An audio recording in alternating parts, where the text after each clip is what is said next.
Hi, my name is Luke Van Langeveld, Hi, my name is Megan Melvin. I'm Jordan Wood, and I have a tattoo. and I have a tattoo. And I have a tattoo.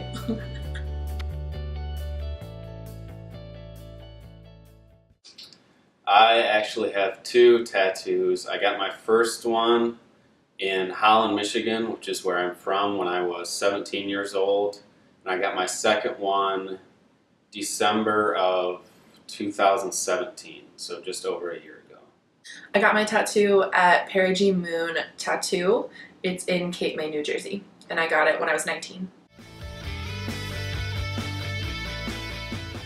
Before I got my tattoo, I decided to do some research around Holland because that is where I knew I was going to get it. And so I went online. Most of these tattoo places do not have actual websites. Some of them do, but a lot of them is just Facebook pages. But that was enough for me because there's a lot of reviews on there. And I think with tattoo parlors, it's important to get other people's feedback rather than just the tattoo parlor info.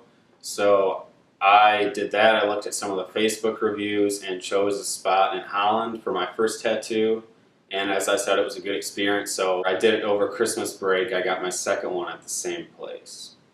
I did do a lot of research on the shop location, specifically looked at the tattoo artists that were employed there and the art that they did.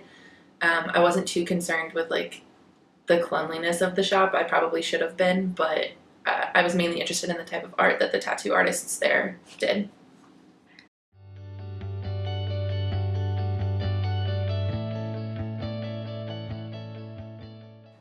Sanitation is a concern for me. I wouldn't say it's my number one concern, but if I walk into a tattoo shop and I can see needles laying out or just a dirty atmosphere, I would probably make up an excuse and leave. So it's not my number one concern, but definitely a concern. I was never really worried about anything not being sanitary. I've seen them taking out needles and different tools and equipment like that and stuff, and it's always being taken out of a little pre-wrapped thing, so I know everything is super sanitary. They're always washing their hands or wearing gloves. So no, that was really never a concern for me.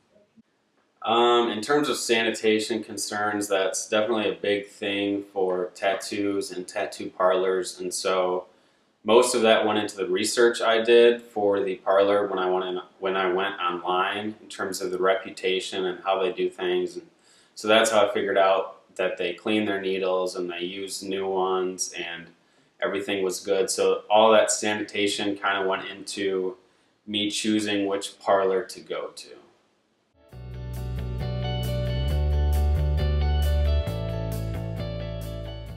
So I got my tattoo earlier this year during September. It's early September. It's a hummingbird. And over the summer I went to Utah where I met with a shaman, and she told me that my spirit animal was a hummingbird.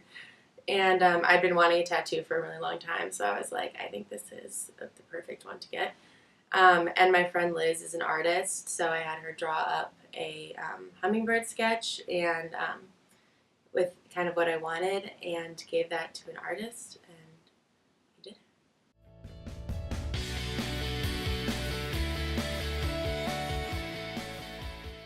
It was itchy, so it was hard not to just want to go down and scratch the scabs off.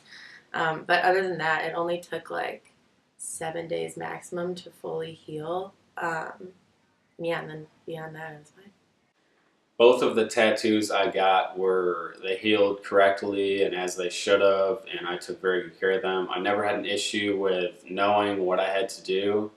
They were very clear with explaining to me what products to use, how often to do it, how long you would have to do it, clarifying you can't go in the hot tub or go in the sun, so all that. So I never had an issue with information with either tattoo, and I never had an issue with healing. It's like a 3-week process, and for me at least, as long as you followed the steps, everything went fine, and after 3 weeks it was pretty much set in stone.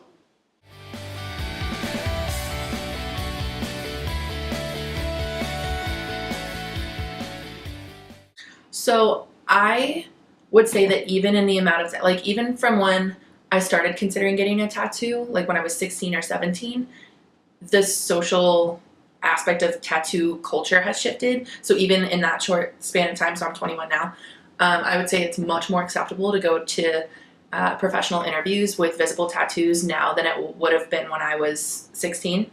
But yeah, even I have a lot of visible piercings, and my tattoos are sometimes visible, and I've never had a problem with that in terms of like professional culture or interviews, that sort of thing. And I think it does have a lot to do with, celebrities coming out with more and more tattoos, people in leading industries having visible tattoos. I think that there's definitely been a social, cultural switch. I think there definitely is a difference in how our generation views tattoos versus the generation above us. I know even some older people that I know, my uncles, one of my aunts have tattoos that are very meaningful to them. They're small. So it's not something they're against. I think with the older generation, it is more of a meaningful thing than the younger generation getting tattoos for the sake of art or for the sake of how they look. I honestly think that it's not generational. I think that it's just been like a mass social shift. So again, even when I was 16, my grandma might have had objections to my nose piercing or my tattoos, but even now, if we were out on the street and she saw someone wearing visible piercings or tattoos, I don't think that she would have as much to say now versus a few years ago. So I think that social switch has been cross-generational.